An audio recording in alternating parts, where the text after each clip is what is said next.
దేవునితో మాట్లాడాలని ఆశపడుతున్నాడు. కానీ నువ్వు మాత్రం తిరిగి మాట్లాడవే, నువ్వు మాత్రం ఆయనను ప్రేమించవే, నువ్వు మాత్రం ఆయనను పట్టించుకోవే.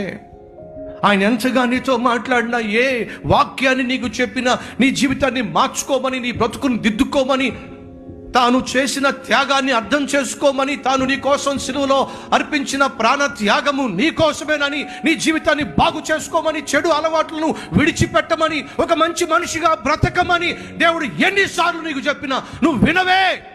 కనీసం తిరిగి జవాబు ఇవ్వవే. మోకరించి, ప్రభువా నీలాంటి గొప్ప ప్రేమ కలిగిన దేవుని ప్రేమను నిర్లక్ష్యము చేయటము తగదో, ఇక నుంచైనా నా జీవితాన్ని మార్చుకుంటాను ఒక్క మాట చెప్పవే. నా బ్రతుకుని దిద్దుకుంటాను ఒక్కసారి చెప్పవే. ఇక నుంచి నీ కుమారుడిగా కుమార్తెగా జీవిస్తాను, నువ్వు పరిశుద్ధుడు కనుక నేను పరిశుద్ధునిగా ఉంటాను అని ఒక్క పలుకు పలకవే.